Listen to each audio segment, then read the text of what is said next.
아마도 어린 시절을 시골에서 지내신 분들은 리어커라고 하는 손수레를 타보시고 또한 끌어보셨을 것이다, 그런 생각을 갖습니다.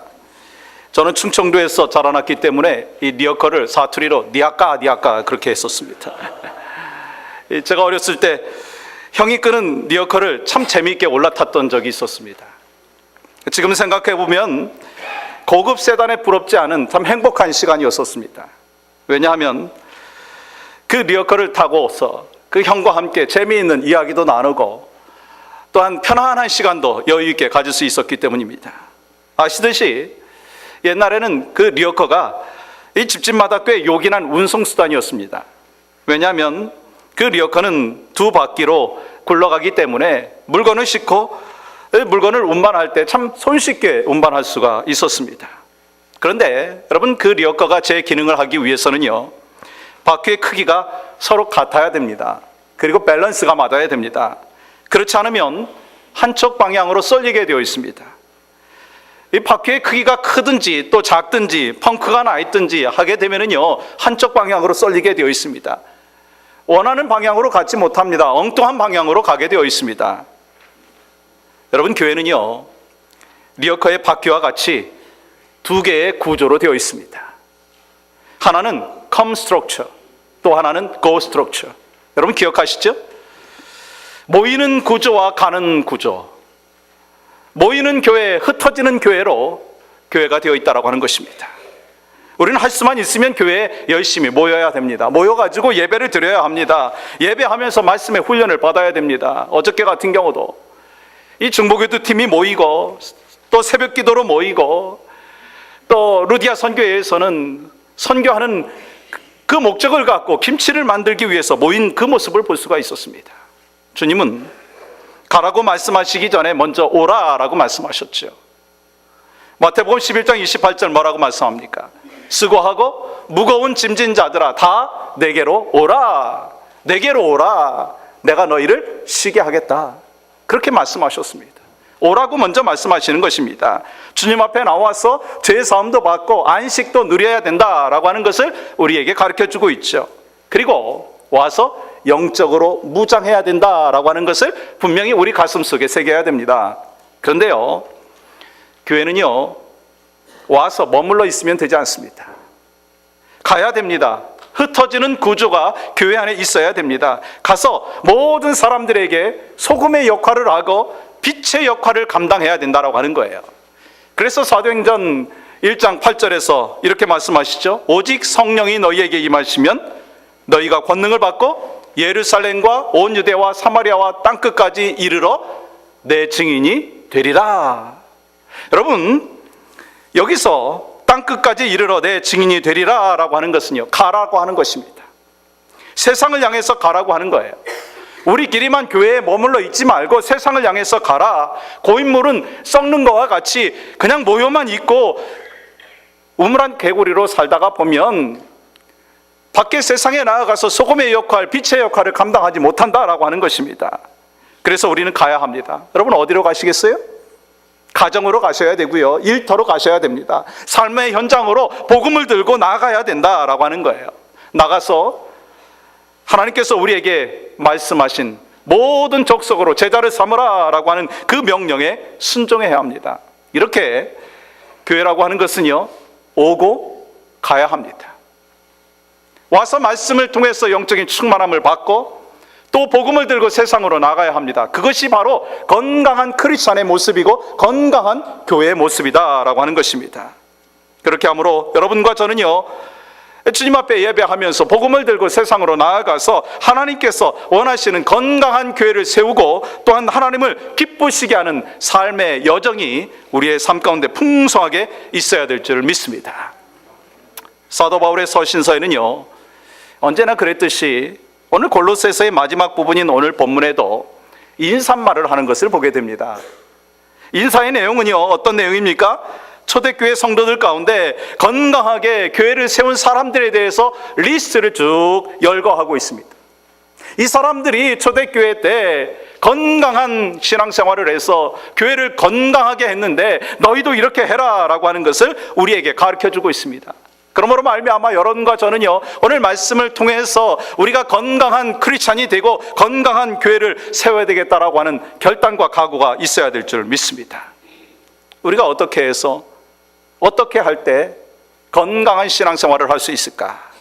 건강한 교회를 세우는 교회 생활을 우리가 할 수 있느냐라고 하는 거예요. 여러분, 초대교회는요, 우리가 잘 알고 있듯이 자랑할 만한 건물이 없었습니다. 그리고 잘 세팅된 그 프로그램도 없었습니다. 그런데 우리가 잘 알고 있는 것은 이 세상에 존재했던 어떤 교회보다도 초대교회는요, 능력이 있었습니다. 파워풀한 성령의 역사하심을 체험하는 놀라운 하나님의 기름 부어주심의 역사가 있었다라고 하는 것입니다. 도대체 초대교회에 어떻게 해서 그런 능력이 나타났을까? 오늘 하나님께서는 우리에게도 말씀하십니다. 너희도 이렇게 믿음 생활을 해라. 너희도 이렇게 건강한 크리스찬으로 살아라. 그리하면서 영혼 구원의 역사를 이루어 나아가라. 그리하면 너희도 건강한 교회로 세움을 받을 수 있다라고 하는 거예요. 우리가 신앙생활하면서 삶의 목적이 무엇입니까? 하나님의 영광을 위해서 사는 것이죠. 구원받는 데서 그치지 않고 하나님의 영광을 위해서 우리가 살면서 어떻게 하면 하나님의 영광을 올려드릴 수 있을까? 어떻게 하면 하나님을 기쁘시게 할 수 있는가라고 하는 거예요. 저는 2013년 하나님께서 우리에게 주신 귀한 비전 중에 하나는 그것입니다. 우리 모두가 건강한 교회를 세우는 것입니다. 그래서 어떻게 하면 건강한 교회를 세울 수 있을까? 첫 번째는 주님께서 우리에게 이렇게 말씀하세요. 예수님 안에서 동역이 있어야 된다. 동역자가 있어야 된다라고 하는 거예요. 사도 바울은요, 여러 지역을 다니면서 복음을 전했습니다. 근데 우리가 말씀을 통해서 잘 확인해 보는 것은 사도 바울이 복음을 전하며 다닐 때 혼자 다니지 않았더라고요. 항상 주변에 사람들이 있었습니다. 그러면 그 사람들과 함께 동거동락을 했어요. 그들이 동역자가 되었었습니다. 그런데 그 동역자 중에서 여러 사람이 있지만 오늘 첫 번째 등장하는 사람은 누구입니까? 두기고라고 하는 사람입니다. 그렇기 때문에 바울은 항상 그 옆에 두기고가 있었습니다. 그리고 두기고는 이 사도 바울에게 있어서 믿음의 동역자의 역할을 감당했다는 거예요. 두기고는 어떤 사람입니까? 아시아 지방 출신으로 바울의 3차 전도 여행 때 드로아까지 함께 여행했던 사람입니다. 그리고 그는 사도 바울의 충실한 제자였습니다. 바울이 마게도니아에서 구제 헌금을 걷어가지고 예루살렘 교회에 갈 때에도 함께 동행했던 사람입니다. 또한 그는요, 바울을 따라가지고 이곳저곳을 심부름을 했던 사람입니다. 골로새로 가라고 하면 골로새로 가고 에베소로 가라고 하면 에베소에 가서 사도 바울의 마음을 잘 전했던 사람이 바로 두기고입니다. 사실 우리 두기고는 이 뛰어나게 특별한 사람은 아니었습니다. 그러나 바울에게 있어서 신실한 동역자였다라고 하는 거예요. 오늘 본문에 보면요, 사도 바울은 두기고를 이렇게 묘사를 하고 있는 것을 보게 돼요. 여러분 7절 말씀 보세요. 참 놀라운 묘사인 것을 우리가 확인할 수가 있는데 7절 우리 한번 같이 읽어봤으면 좋겠습니다. 시작. 두기고가 내 사정을 다 너희에게 알려주리니 그는 사랑받는 형제요 신실한 일꾼이요 주 안에서 함께 종이 된 자니라. 여러분 오늘 본문의 시작을 하면서 두기고가 내 사정을 너희에게 알려줄 것이라고 하는 것을 기록한 것을 통해서 우리가 하나 예측할 수 있는 게 있습니다. 뭐냐면 골로새서는 두기고가 골로새 교인들에게 가져다 준 것입니다. 그러니까 여러분 두기고가 아니었으면 우리는요 골로새서의 말씀을 통해서 은혜를 받지 못할 수도 있었다라고 하는 거예요. 또한 사도 바울은요 이 두기고의 이름을 거론하면서 그에 대해서 이렇게 묘사를 하죠. 세 가지로 묘사를 하는데 그 첫 번째가 뭐예요? 두기고는 사랑받는 자였다. 사랑받는 자였다. 여러분 여기서 사랑이라고 하는 것은 어떤 뜻이 있습니까? 이 땅에서 육신의 피를 나눈 가족 안에서 형제 자매 사이에서도요 사랑이 필요하고 사랑을 나눠야 합니다. 마찬가지로 우리는 그리스도의 보혈의 피로 하나가 된 형제 자매입니다. 그리하니까 우리 안에서도 성도 안에서도 사랑이 필요하고 사랑을 나눠야 된다라고 하는 거예요. 그런데 오늘 이 사도 바울은요 이 두기고를 향하여서 뭐라고 말씀하느냐면 두기고와 나는 예수 그리스도의 보혈의 피로 형제가 되었다라고 하면서 믿음의 동역자의 삶을 살면서 내가 저를 사랑한다라고 하는 것을 고백하고 있는 것을 보게 됩니다. 여러분 지금은 겨울이지만 한여름에 여러분 시원하기 위해서는 어디로 가야 됩니까? 시원한 곳을 향해서 가야 됩니다. 물 있는 곳을 가야 되죠. 근데 시원하기 위해서 물만 바라봐도 좀 시원할 수 있습니다. 근데 더 시원하기 위해서는 어떻게 해야 됩니까? 물속으로 들어가야 됩니다. 그래야 제대로 시원하죠. 여러분, 따뜻하기 위해서는 어디에 가까이 가야 됩니까? 불에 가까이 가야 됩니다. 그래야 따뜻한 온기를 느낄 수 있습니다. 마찬가지로 우리가 이 하나님 안에서 살아가면서 사랑과 그리고 은혜를 깊이 경험하기 위해서는 어느 곳에 가야 되냐면 사랑의 근원, 은혜의 근원인 바로 예수 그리스도 앞에 우리는 가까이 가야 됩니다. 가까이 갔을 때 우리는 은혜를 받을 수 있고 가까이 갔을 때 예수 그리스도의 사랑을 체험할 수 있습니다. 그렇습니다. 오늘 두기고의 모습은요, 사랑의 근원이신 예수님 가까이 나아가서 예수님에게 사랑을 받았고 그 사랑을 바로 바울에게도 나누었고 많은 사람들에게 사랑을 나누는 일생을 살았다라고 하는 것입니다.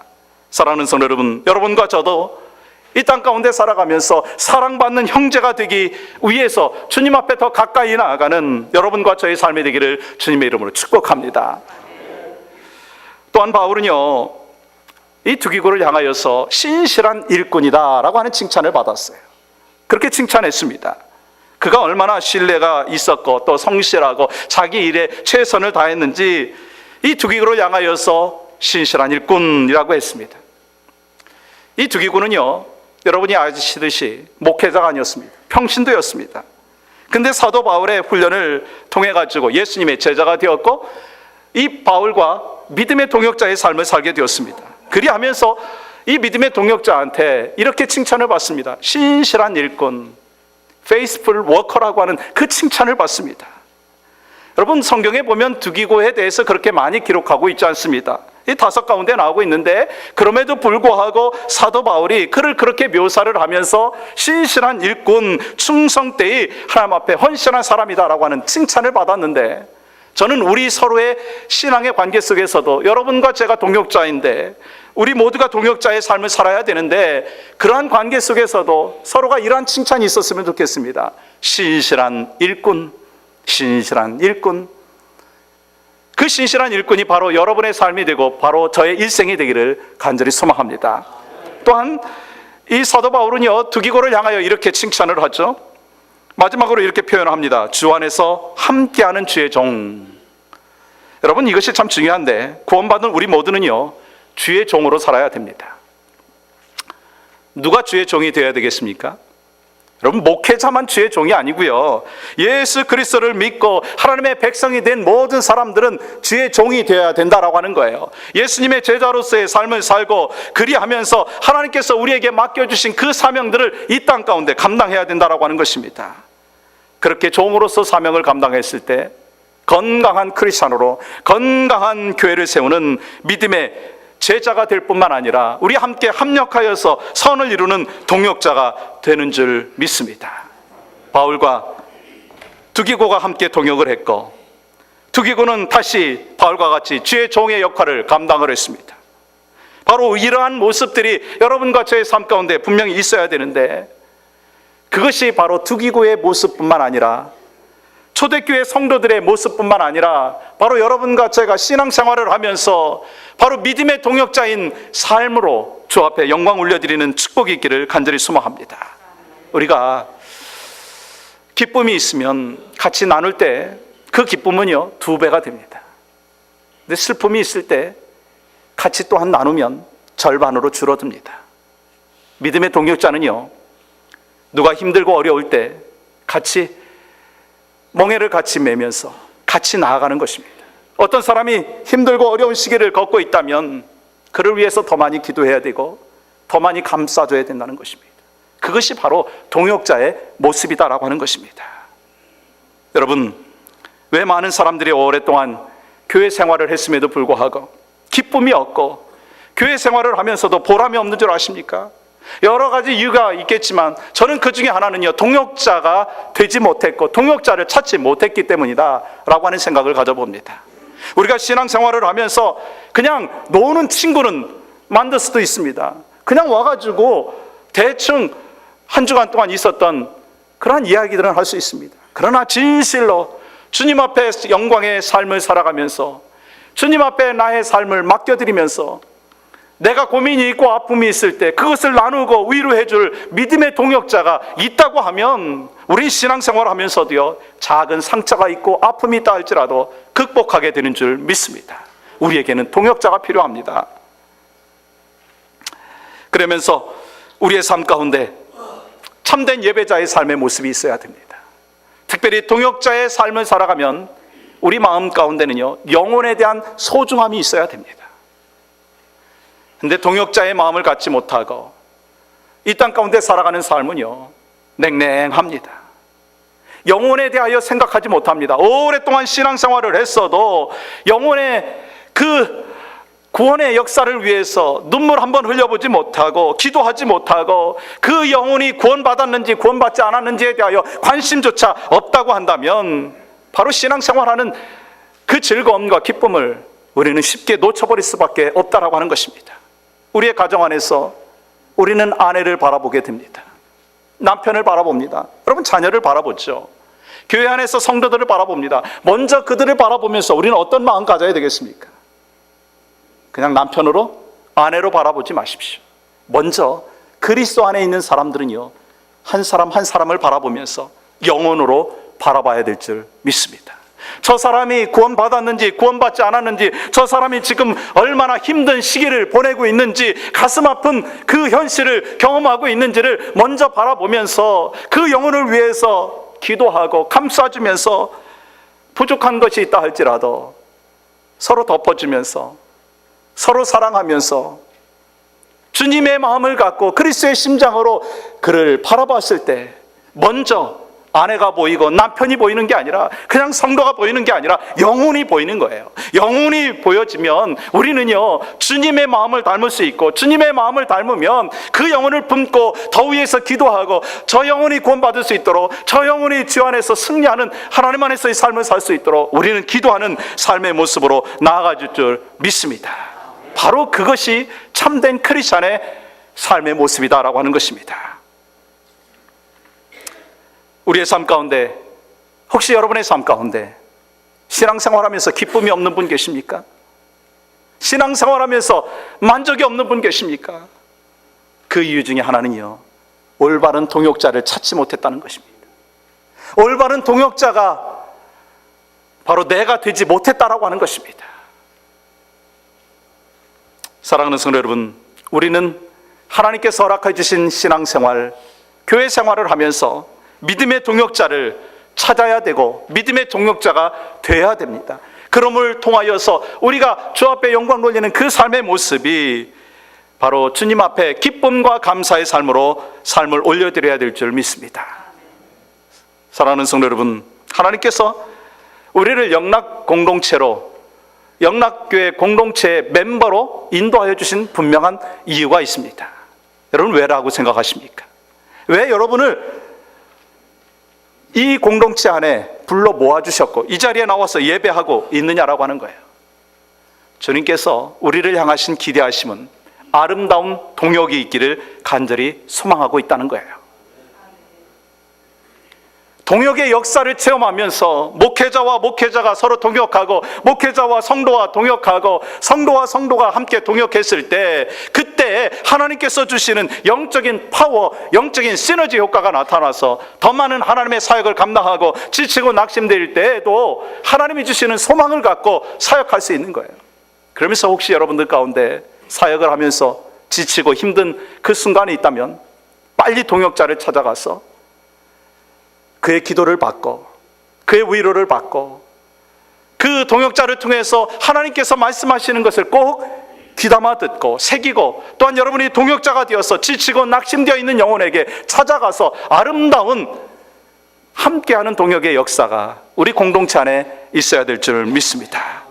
우리 모두 아름다운 동역자로서 살아가면서 이런 칭찬이 서로에게 있었으면 좋겠습니다.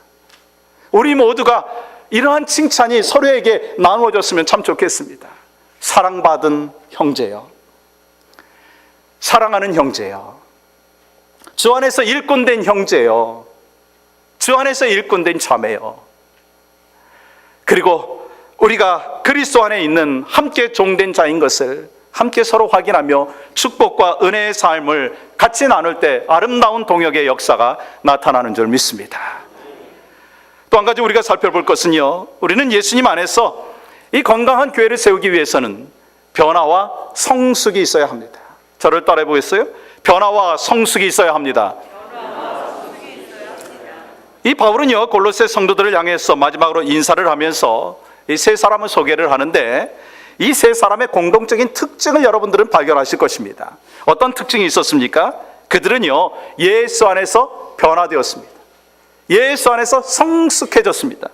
그러므로 말미암아 이 건강한 크리스찬의 삶을 살았고 건강한 교회를 세우는 귀한 역할을 했다라고 하는 거예요. 먼저 이 본문에 등장하는 첫 번째 사람이 누굽니까? 오네시모이죠.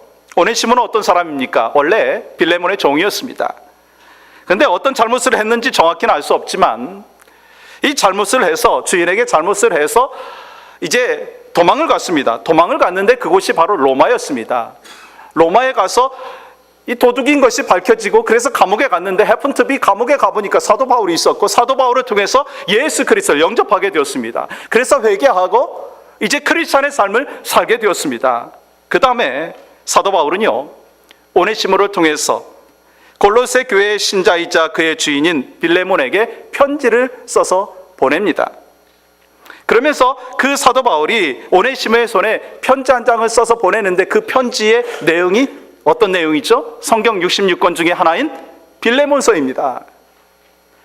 그 편지의 내용을 보면 참 우리가 감동을 받는데, 이 빌레몬에게 사도 바울이 오네시모를 소개하면서 이렇게 소개를 하고 있어요. 여러분, 빌레몬서 1장 11절의 말씀 우리 한번 같이 읽어봤으면 좋겠습니다. 시작.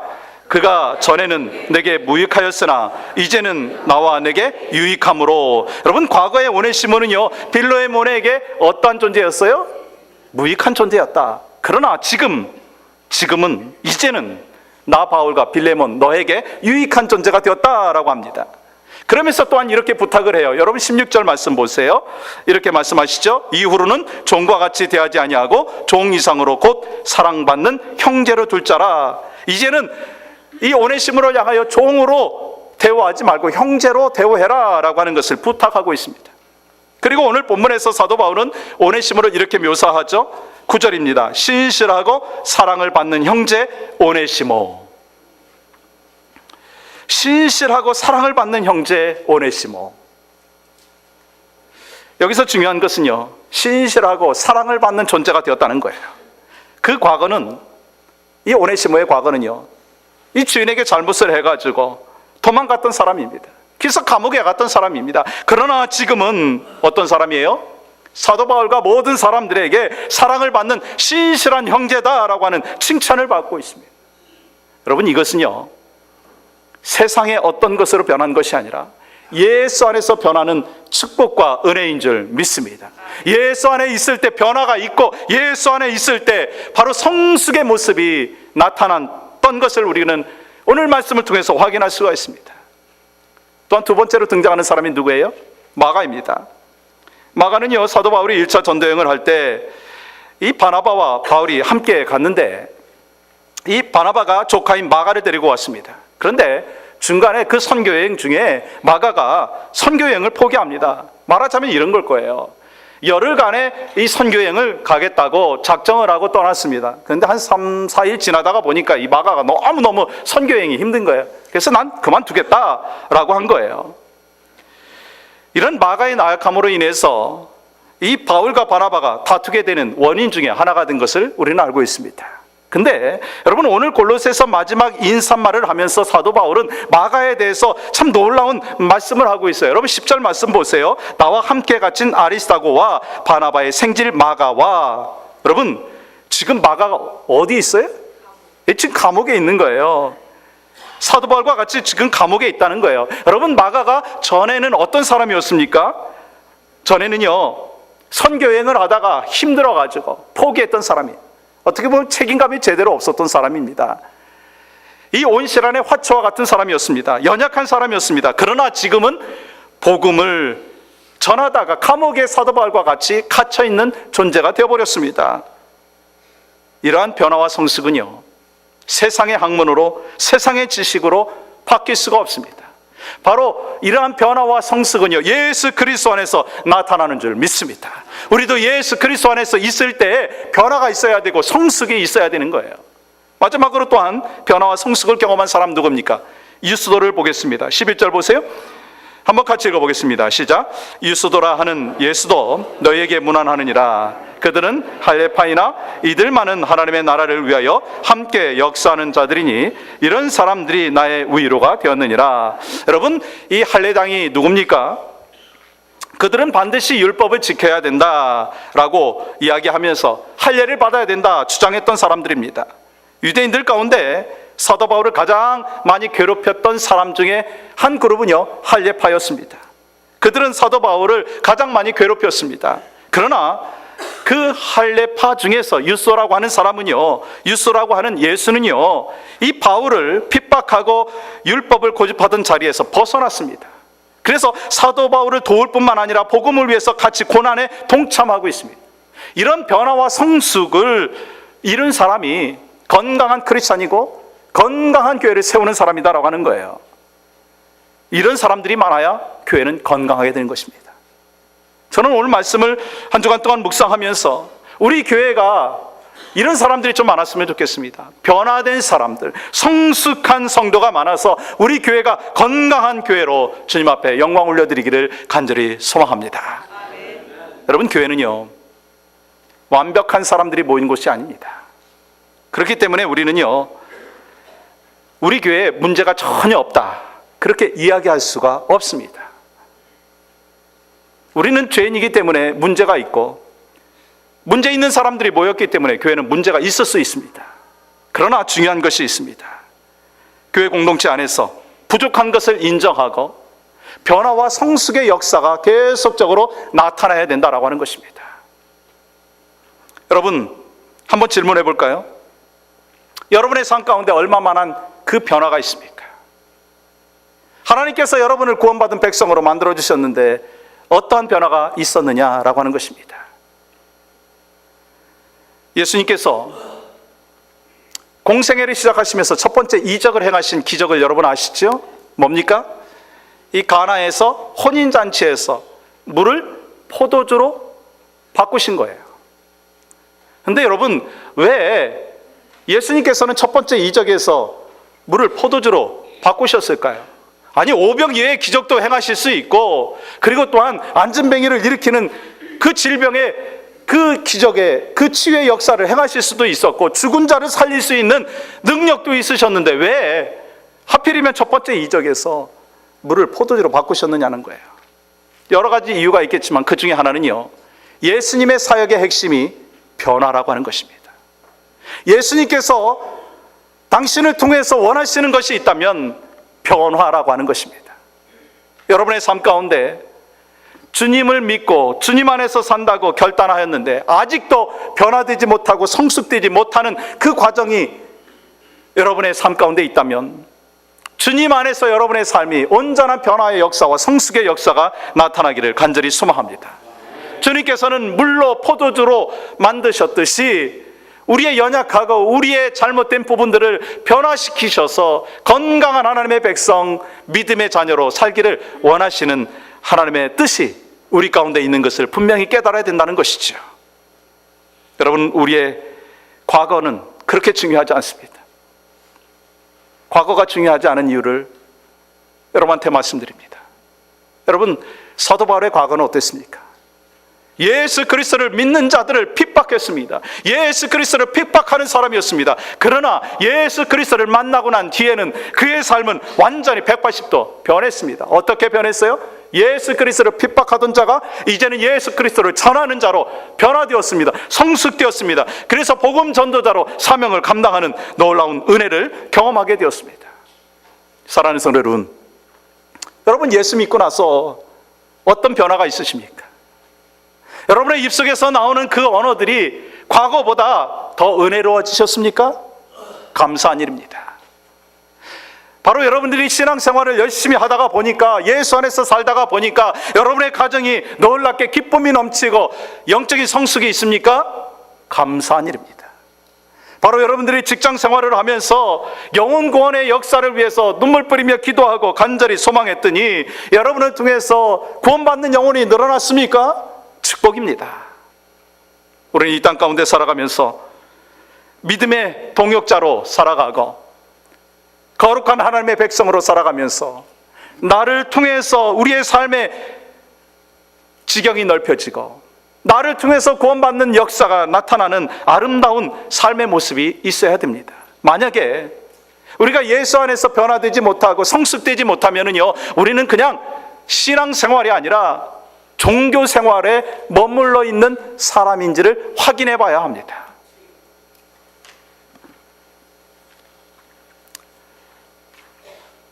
여러분, 노인과 어른이라고 하는 단어를 여러분 아실 것입니다. 여러분, 이 단어는 같은 말입니까? 다른 말입니까? 엄밀히 말하면 노인과 어른은요, 같은 말이 아닙니다. 나이 먹으면 노인은 저절로 됩니다. 세월이 지나면 노인이 돼요. 그런데 어른은요, 변화가 있어야 됩니다. 성숙한 모습으로 살 때 저 사람을 어른이다, 그렇게 얘기합니다. 혹시 여러분이 신앙생활을 하면서 아직도 세월이 지나면서 어른다운 신앙생활을 하지 못하고 있다면 말씀을 비추어 가지고 여러분들이 변화의 역사가 있어야 됩니다. 어른이 되기 위해서는 변화가 있어야 되고 성숙을 위해서 노력을 해야 합니다. 어른이라면요, 남을 배려할 줄 알아야 합니다. 상대방을 이해할 줄 알고 포용해 줄 줄 알아야 합니다. 나눌 수 있는 넉넉한 마음이 있어야 됩니다. 여러분, 어린아이가 자기가 배고픈데 엄마 아빠를 먼저 생각합니까? 생각하지 못합니다. 어린아이이기 때문에. 근데 엄마 아빠는요, 자기가 배고파도 어린아이가 배고프면은 아이를 먼저 챙깁니다. 그게 바로 어른다운 모습이라고 하는 것입니다. 저는 그래서 우리가 신앙생활을 하면서 어른다운 신앙생활을 했으면 좋겠습니다. 변화와 성숙을 이룬 진정한 크리스찬의 삶의 모습이 우리 가운데 있어야 된다라고 하는 것입니다. 여러분, 세월 지나면 다 노인은 됩니다. 제가 질문해 볼까요? 그렇다면 여러분은 노인이십니까? 어른이십니까? 우리는 이 신앙생활을 하면서 세월이 지남에 따라서 신앙의 연륜이 있음에 따라서 그냥 노인 신앙생활을 하지 않아야 됩니다.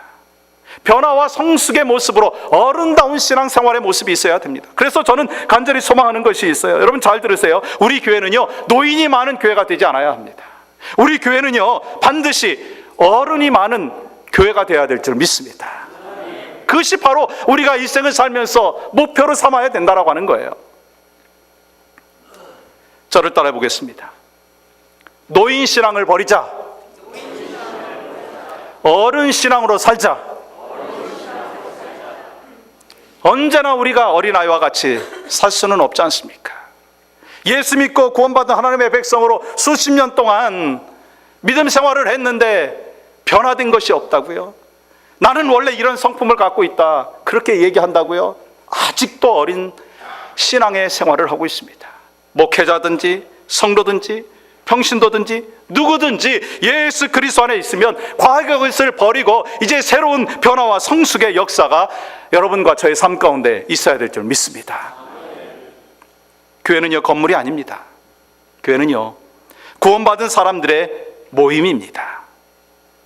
교회는 믿는 자들의 모임입니다. 그러므로 여러분과 저는요, 교회입니다. 건물이 화려하다고 해가지고 좋은 교회라고 할 수 있을까요? 사람들이 많고 프로그램이 잘 되어 있다고 해가지고 그 교회가 좋은 교회라고 할 수 있을까요? 우리가 좋아하는 교회가 좋은 교회일까요? 우리가 좋아하는, 내가 좋아하는 교회가 좋은 교회가 아니라 우리가 좋은 교회, 내가 좋은 교회가 될 때 좋은 교회가 된다는 거예요. 이 엄청난 사실을 아십니까? 내가 좋은 교회가 되어야 된다는 거예요. 우리가 좋은 교회가 될 때 우리가 섬기는 공동체는 좋은 교회로, 건강한 교회로 하나님 앞에 올려드릴 수 있는 축복이 나타나는 줄 믿습니다. 여러분과 저 한 사람 한 사람이 하나님의 말씀에 사로잡혀서 성령의 역사하심을 경험하면서 예수님의 그 말씀에 복종하고 거룩한 삶을 살고 순결한 삶을 살 때, 주님 앞에서 열심히 맡겨진 그 사명들을 감당할 때 우리는요 건강한 크리스찬의 삶을 살 수 있고, 내가 건강한 크리스찬의 삶을 산다면 우리가 섬기는 교회는 저절로 건강한 교회, 좋은 교회로 세움을 받게 되는 줄 믿습니다. 그래서 여러분과 저는 이 땅 가운데 살아가면서 건강한 크리스찬, 건강한 교회로서의 역할을 감당해서 우리 오렌지 카운티 영락교회가 바로 여러분과 저를 통해서 건강한 교회로 주님이 원하시는 아름다운 모습으로 세워나가는 축복이 우리 모두에게 있기를 주님의 이름으로 간절히 소망합니다. 아버지 하나님 감사합니다. 오늘 또 복된 귀한 날 우리